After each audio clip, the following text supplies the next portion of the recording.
Olá, bem-vindo ao Bioconexões. Hoje a gente está aqui com a presença do Mário André Saporta. Mário é médico, neurologista, formado pela FRJ, com passagens por Michigan e por São Francisco, nos Estados Unidos. Mário é especialista numa doença rara conhecida como Charcot-Marie-Tooth. E é sobre isso que a gente vai conversar com o Mário, além de outros assuntos também. Obrigado, Mário, pela presença. Obrigado pelo convite.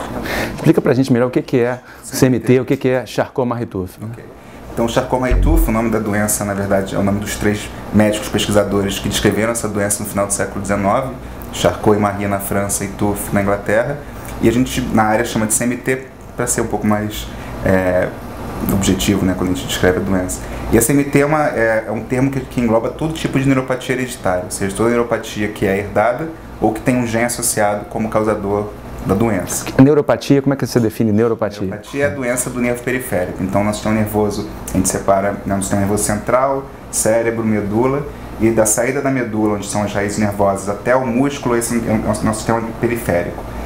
O axônio do neurônio periférico, a gente chama de nervo periférico. Então, neuropatia é qualquer doença que afeta o nervo periférico. Existe neuropatia diabética, neuropatias tóxicas, neuropatias inflamatórias e as neuropatias hereditárias, que são uma causa importante de neuropatias. Tá?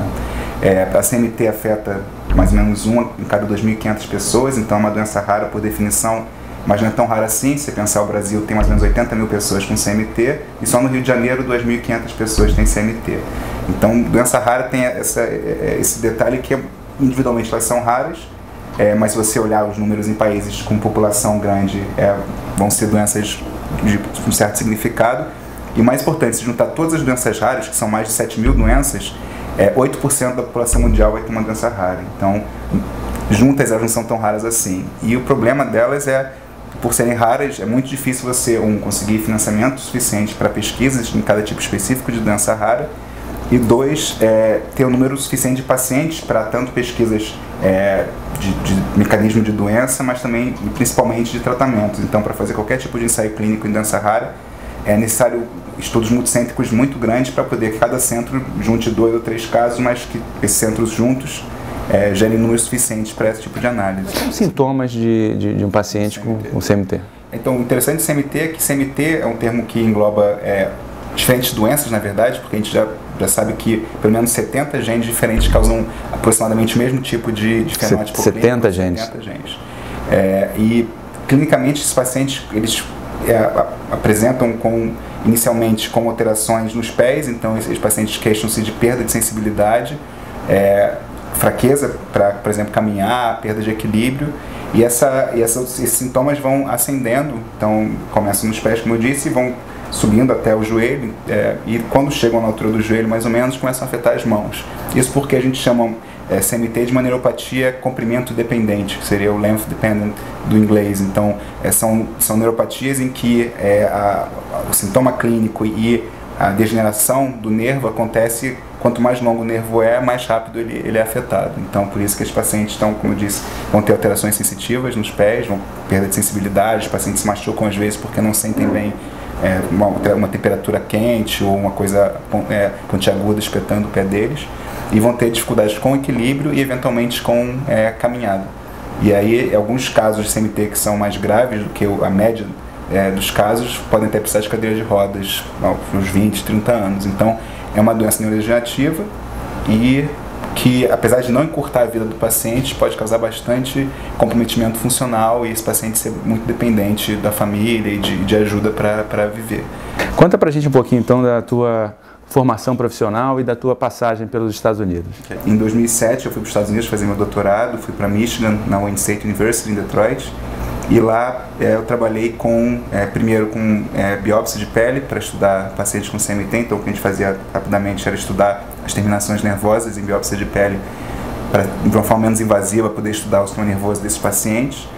E depois que eu terminei a minha tese de doutorado, eu comecei a fazer outra série de estudos em modelos animais de um tipo específico de CMT. A gente criou modelos animais que o camundongo basicamente tinha o mesmo sintoma do paciente, então ele tinha dificuldade para andar, por exemplo, naquelas rodas que a gente chama de rotarod, né? E tinha a neuropatia muito parecida com a do paciente, e a gente identificou algumas substâncias que ajudavam esses camundongos a melhorarem do ponto de vista funcional.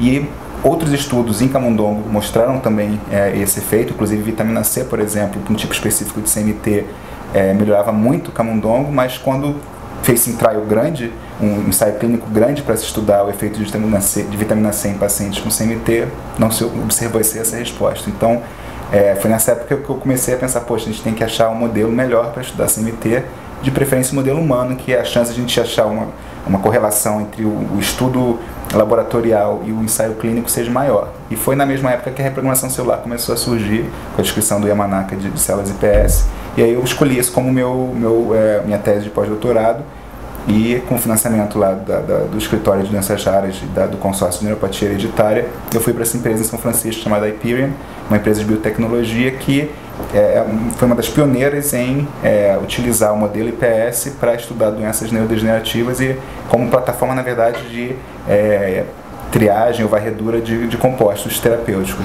Você estava comentando, antes de a gente começar a gravar, sobre a importância da rede de pacientes, da relação do paciente com o médico, com o pesquisador, para poder aumentar, inclusive, os investimentos para pesquisa nessa área, já que são comparativamente pouco quando você pensa em outras doenças que têm uma prevalência maior. Como é que foi a tua experiência com rede de pacientes, tanto no exterior quanto no Brasil? Esse é outro ponto. Então, a rede de apoio ou as organizações de pacientes e familiares existem em todo o mundo. Existe uma de CMT aqui no Brasil que está começando, quer dizer, ela tem poucos anos de vida, mas se a gente compara com o que é feito nos Estados Unidos, a gente está a anos-luz de distância deles, né? Então, a organização de CMT, a CMT Association, ela não só junta famílias para fazer grupos de apoio, ajudar a referir pacientes para centros especializados em CMT, mas eles também levantam financiamento, ou seja, eles criam eventos para fazer, levantar dinheiro para pesquisas em CMT. Então, atualmente, existem alguns estudos acontecendo no NIH, bem caros, com orçamentos bem acima de $1 milhão, que estão sendo totalmente financiados por essas organizações de pacientes. Então, esse é um tipo de coisa que a gente não vê no Brasil e que, na minha concepção, é fundamental para uma doença rara. Porque se a gente for depender para cada doença rara de financiamento público, dificilmente a gente vai conseguir cobrir todas. Mas se cada associação de pacientes e familiares e pessoas interessadas em ajudar conseguirem levantar dinheiro para financiar a pesquisa, provavelmente vai ter um sistema muito mais viável e muito mais eficiente de geração de conhecimento em doenças raras. Legal. Obrigado, Mário, pela presença. Obrigado pelo convite. Isso aí, pessoal. Mais um Bioconexões. Até a próxima.